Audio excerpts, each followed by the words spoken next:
मैं ओम प्रकाश यादव आपका blooming mind classes में स्वागत करता हूं।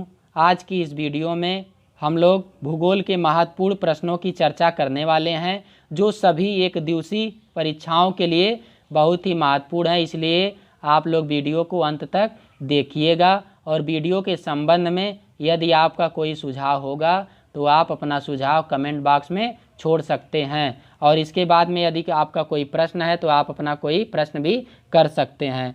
पहला जो प्रश्न है इसमें बात करते हैं, ग्रहों की गति का नियम किसने दिया? आपसे पूछा जाएगा। तो केपलर ने ग्रहों की गति का नियम दिया।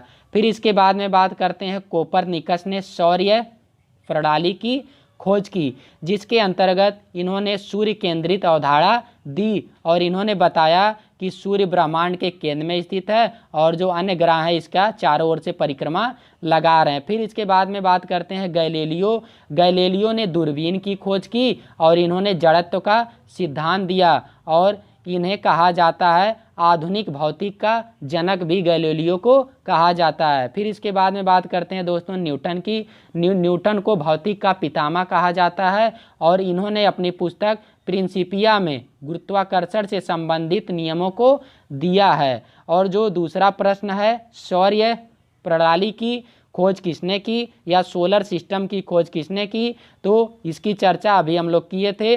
कोपरनिकस ने सोलर सिस्टम की खोज की थी। और इसके बाद में यहाँ बात करते हैं, जेएल बेयर्स, इन्होंने टेलीविज़न की खोज की थी। इस तरीके से आपको सभी प्रश्न समझ में आ रहे होंगे। आप लोग अपनी कॉपी पे इसको नोट कर लीजिएगा।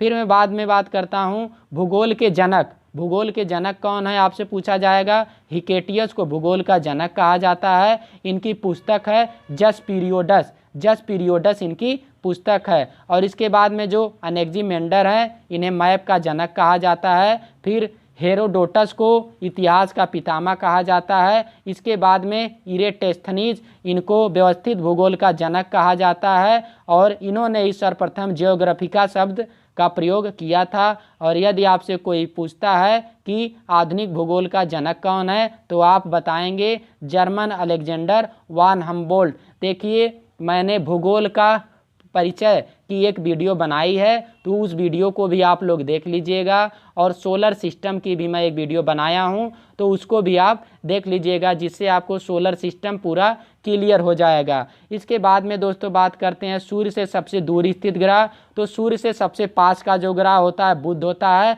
और जो सबसे दूर का ग्रह होता है वरुण होता है। और जो बृहस्पति होता है यह सबसे बड़ा ग्रह होता है। और इसके बाद में जो शनि होता है या छल्लों वाला ग्रह होता है। अब देखिए, यहाँ पे मान लीजिए मैं सूर्य मान लेता हूँ। फिर इसके बाद में इससे दूरी के अनुसार ग्रहों का क्रम लिखते हैं। तो पहला होता है दोस्तों बुध हो जाता है, बुध के बाद आता है शुक्र आता है। फिर इसके बाद में दोस्तों आता है पृथ्वी, फिर आता है आपका मंगल आ जाएगा, फिर आता है बृहस्पति, फिर शनि आता है, फिर इसके बाद में अरुण आता है, फिर दोस्तों आता है वरुण। अब देखिए, यहाँ से आपको 4-5 क्वेश्चन में बता देता हूँ। यदि पूछा जाएगा सबसे तीव्र गति से सूर्य का चक्कर लगाने वाला ग्रह कौन सा है, तो आप बताएंगे बुध, जो 88 दिन में सूर्य का परिक्रमा पूरा करता है। और पूछा जाएगा पृथ्वी किन दो ग्रहों के बीच में स्थित है? यदि सूर्य से दूरी के अनुसार ग्रहों का क्रम लिख दिया जाएगा तो शुक्र और मंगल के बीच में पृथ्वी स्थित है।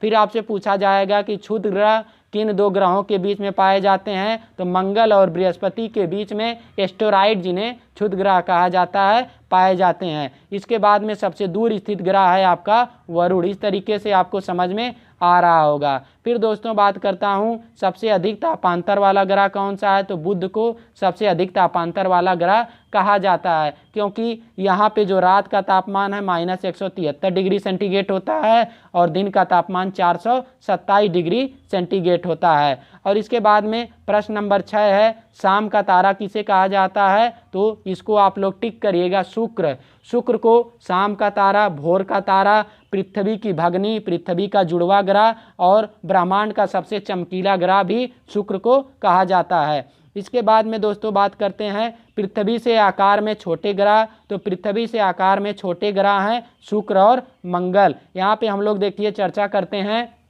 कि आकार के अनुसार ग्रहों का घटता हुआ क्रम। तो जो सबसे बड़ा ग्रह है वो आपका है बृहस्पति, और इसके बाद में आता है शनि होता है, शनि के बाद में अरुण होता है, अरुण के बाद में वरुण होता है, वरुण के बाद में दोस्तों पृथ्वी होता है, पृथ्वी के बाद में शुक्र होता है, और इसके बाद में शुक्र के बाद में मंगल होता है, मंगल के बाद में बुध होता है। अब देखिए बात करता हूँ कि पृथ्वी से छोटे ग्रह, पृथ्वी से छोटे 3 ग्रह हैं, शुक्र मंगल और बुध, लेकिन यहाँ पे शुक्र और मंगल दिया है, इसलिए आप लोग शुक्र और मंगल को टिक करेंगे। और इसके बाद में दोस्तों बात करते हैं शुक्र और बुध 2 ऐसे ग्रह हैं जिनके पास कोई भी उपग्रह नहीं है, और शनि के पास सबसे ज़्यादा उपग्रह, अगर आपसे पूछा जाएगा सबसे ज़्यादा उपग्रह वाला ग्रह कौन सा है, शनि। और इसके बाद में दूसरे नंबर पे आता है उपग्रहों वाले ग्रह में बृहस्पति आता है, जिसके पास 79 उपग्रह हैं। और पूछा जाएगा सबसे ब्रह्मांड का सबसे बड़ा उपग्रह कौन सा है, तो उसका नाम है ज्ञानीमीड। ज्ञानीमीड यह बृहस्पति का उपग्रह है। और ब्रह्मांड का दूसरा सबसे बड़ा उपग्रह अगर पूछा जाएगा तो उसका नाम है टाइटन, जो शनि का उपग्रह है। और इसके बाद में दोस्तों बात करते हैं शुक्र और अरुण 2 ऐसे उपग्रह हैं जहाँ पे सूर्योदय पश्चिम की दिशा में होता है, क्योंकि यह आपका जो है कि क्लॉकवाइज दिशा में घूमते हैं। हमारी जो पृथ्वी है एंटी क्लॉकवाइज पश्चिम से पूर्व की ओर घूम रही है, लेकिन जो शुक्र और अरुण होते हैं यह पूरब से पश्चिम की ओर घूम रहे हैं, इसलिए यहाँ पे सूर्योदय पश्चिम की ओर और जो सूर्यास्त होता है वह पूर्व की ओर होता है। इस तरीके से आपको दोस्तों समझ में आ रहा होगा। फिर बाद में बात करता हूँ उपसौर कब होता है, तो 3 जनवरी को उपसौर होता है। इस समय सूर्य पृथ्वी के सबसे निकट होता है, और उसकी दूरी कितना है आप लोग कमेंट बॉक्स में कमेंट कर दीजिएगा, क्योंकि मैं इसको सोलर सिस्टम एंड यूनिवर्स वाली जो वीडियो है उसमें बताया हूँ, आप उसमें देख लीजिएगा। और इसके बाद में एक होता है 4 जुलाई, 4 जुलाई को अपसौर होता है। इस समय जो सूर्य है पृथ्वी से सबसे दूर होता है, कितना दूर ये भी आप कमेंट बॉक्स में दूरी कमेंट कर दीजिएगा। और देखिए जो औसत दूरी है सूर्य से पृथ्वी की औसत दूरी आपका होता है 14.96 करोड़ किलोमीटर होता है। और इसके बाद में दोस्तों बात करते हैं उत्तरी गोलार्ध में सबसे बड़ा दिन 21 जून को उत्तरी गोलार्ध में सबसे बड़ा दिन होता है, जो ग्रीष्म ऋतु के समय होता है। फिर जो 22 दिसंबर है यहाँ पे आपका उत्तरी गोलार्ध में सबसे छोटा दिन होता है, जो शीत ऋतु के समय होता है। और 21 मार्च और 23 सितंबर को पूरे विश्व में दिन और रात जो एक जैसे होते हैं। और जो आपका दोस्तों भूमध्य रेखा है वहाँ पे दिन और रात पूरे वर्ष एक समान होते हैं। और इसके बाद में जो आपका ये ग्लोब है यहाँ पे उत्तरी ध्रुव है, और इसके बाद में यहाँ जो दक्षिणी ध्रुव है यहाँ पे 6 महीने का दिन होता है और 6 महीने की रात होती है। फिर बात करते हैं दोस्तों हरा ग्रह किसे कहा जाता है, तो जो आपका अरुण है अरुण को हरा ग्रह कहा जाता है। और इसके बाद में यहाँ पे लिख लीजिएगा पृथ्वी को नीला ग्रह, और इसके बाद में ग्रीन प्लैनेट कहा जाता है। पृथ्वी को ग्रीन प्लैनेट देखिए इसलिए कहते हैं, पृथ्वी वैसे दोस्तों नीला ग्रह है लेकिन इसको ग्रीन प्लैनेट इसलिए कहा जाता है क्योंकि यहाँ पे 71% आपके भाग में, पृथ्वी के 71% भाग में जल पाया जाता है, और जो 29% भाग है वह आपकी भूमि पाई जाती है। इस तरीके से आपको दोस्तों पूरा वीडियो समझ में आया होगा। आप लोग वीडियो को लाइक, शेयर और चैनल को यदि सब्सक्राइब नहीं किए हैं तो चैनल को सब्सक्राइब करिएगा। आपको और भी ढेर सारे प्रश्न मैं आपके लिए लेकर आने वाला हूं, तो आप इंतज़ार करिए। दोस्तों आप अपने दोस्त से भी कहिए कि यहाँ पे काफ़ी अच्छा पढ़ाया जा रहा है, और चैनल को सब्सक्राइब करने के लिए उनसे कहिए। तो धन्यवाद।